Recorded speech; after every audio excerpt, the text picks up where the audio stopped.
শাপলা চত্বরে ২০১৩ সালে হেফাজতে ইসলামের সমাবেশে হত্যাযজ্ঞের ঘটনায় গ্রেপ্তার সাবেক মন্ত্রী আব্দুল লতিফ সিদ্দিকীকে ট্রাইব্যুনালে আজ তোলা হবে। এ নিয়ে আরও জানাতে ট্রাইব্যুনাল চত্বর থেকে যোগ দিচ্ছেন আমাদের সহকর্মী জাহিদুল বাশার। আন্তর্জাতিক অপরাধ ট্রাইব্যুনালে গণহত্যার দায়ে প্রথম মামলার বিচার। এই মামলায় লতিফ সিদ্দিকীর বিরুদ্ধে অভিযোগগুলো কি কি আসলে বিস্তারিত জানাবেন। আপনি ঠিকই বলছিলেন। দেখুন, ২৪-এর যে আন্দোলন এবং তার পরবর্তীতে মানবতা বিরোধী অপরাধের অনেক মামলা হয়েছে, প্রায় ২৫টির মতো মামলা তো এখন বিচারাধীন আছে। নতুন মামলা আরও যুক্ত হতে যাচ্ছে, এটিও সামনে অভিযোগ গঠন করে বিচারের মূল কার্যক্রম শুরু হবে। তো সেই সবগুলোর মধ্যে কিন্তু এই প্রথম গণহত্যার মামলা, এটি গণহত্যার চার্জ আনা হয়েছে। তো সেই জায়গা থেকে আপনি জানতে চাচ্ছিলেন যে আসলে লতিফ সিদ্দিকীর দায় কি। দেখুন, এখানে আমরা প্রসিকিউটরদের সাথে কথা বলেছিলাম, তারা জানিয়েছেন যে এইখানে বিশেষ করে ২০১৩ সালের ৫ মে রাতে মতিঝিল এলাকায় যে পুরো ব্ল্যাক আউট করে সেখানে পুলিশ বিজিবির যে অভিযান চলেছিল এবং সেখানে কিন্তু আওয়ামী লীগের বিভিন্ন অঙ্গ সংগঠনের নেতাকর্মীদের সাথে সহিংসতা হয়েছে। ভিডিও ফুটেজগুলোতে দেখা গেছে সেখানে মারামারি, মারপিট, অস্ত্রের ব্যবহার হচ্ছে। এই সব কিছুর যে পরিকল্পনার যে অংশ হিসেবে যে মিটিং হয়েছিল, যে আওয়ামী লীগের যে মিটিং, রাজনৈতিক মিটিং, সেই মিটিংয়ে লতিফ সিদ্দিক উপস্থিত ছিলেন। এটি তার বিরুদ্ধে একটা বড় অভিযোগ এবং আরও যে বিষয়গুলো রয়েছে সেগুলো আজকে প্রসিকিউটররা জানাবেন সেই চার্জ থেকে। তো কিছুক্ষণের মধ্যে আমরা যেমনটা শুনছিলাম যে আনা হবে তাকে, কিন্তু সেটি সম্ভবত আরেকটু দেরি হবে।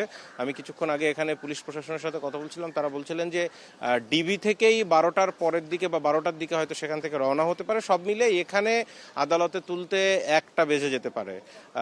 এবং আজকে কিন্তু আদালতে তাকে নিয়ে কার্যক্রম খুবই সীমিত। তাকে আনা হবে যেহেতু গ্রেপ্তারি পরোয়ানা গত সোমবার, এই গেল ২৭ জুলাই সেটি জারি করা হয়েছিল। আজকে যেহেতু তিনি ওই গ্রেপ্তারি পরোয়ানা মূলে গ্রেপ্তার হয়েছেন, আজকে আদালতে আনা হবে। আমার পেছনে দেখতে পাচ্ছেন নিশ্চয়ই, এটি ট্রাইব্যুনাল ২ আনার সাথে সাথে তাকে আদালত গ্রেপ্তার দেখিয়ে কারাগারে পাঠিয়ে দেবেন। এখানে এতটুকুই। এবং এই মামলার পরবর্তী তারিখ আছে কিন্তু ১৬ই আগস্ট। সেদিন আরও বিস্তারিত শুনানি হবে। সেদিন যারা যারা গ্রেপ্তার আছে, বাকি আরও ১০ জন রয়েছেন বিভিন্ন মামলায় গ্রেপ্তার, তাদেরকেও আনা হবে এবং যারা পলাতক রয়েছে তাদের ব্যাপারে এখানে রিপোর্ট দেওয়া হবে যে সেগুলো গ্রেপ্তার করতে পেরেছে কি পারেনি বা কি অবস্থা। সব মিলিয়ে এই মামলা সম্পর্কে যদি একটু বলি, দেখেন আপনি যেমনটা বলছিলেন যে এটিকেই প্রথম আসলে গণহত্যার চার্জ আনা হয়েছে। তো সেইখানে শেখ হাসিনা সহ আসামি করা হয়েছে মোট ৪১ জনকে। এখন এর মধ্যে মন্ত্রী রয়েছেন আব্দুল লতিফ সিদ্দিকের মতো ১১ জনের মতো মন্ত্রী রয়েছেন। তার ভিতরে শেখ হাসিনা, আব্দুল লতিফ সিদ্দিকী, দীপু মনি, আব্দুর রাজ্জাক, জাহাঙ্গীর কবির নানক, এরকম অনেকেই রয়েছেন সেই সময় সব প্রভাবশালী মন্ত্রীরা। এমপি রয়েছেন ২ জন। পুলিশের যারা সাবেক প্রধান ছিলেন হাসান মাহমুদ খন্দকার, পুলিশের প্রধান বেনজির আহমেদ, জাভেদ পাটোয়ারি, এরকম ৪ জন পুলিশের প্রধান রয়েছেন।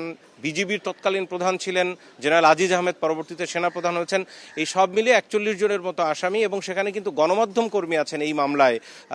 সাংবাদিক ফারজানা রূপা, মোজাম্মেল বাবু, শাহরিয়ার কবির, তারাও কিন্তু এই মামলায় আসামি। তো এখন এই ৪১ জনের ভেতরে যেহেতু আব্দুল লতিফ সিদ্দিকী সহ মোট ১১ জন গ্রেপ্তার হলেন, তার মানে আর ৩০ জনের মতো পলাতক রয়েছে।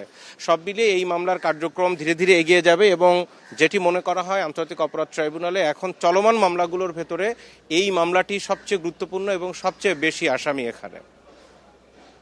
শাপলা চত্বর গণহত্যার মামলায় গ্রেপ্তারকৃত সাবেক মন্ত্রী আব্দুল লতিফ সিদ্দিকীকে ট্রাইব্যুনালে হাজিরের বিষয়ে বিস্তারিত জানাচ্ছিলেন আমাদের সহকর্মী।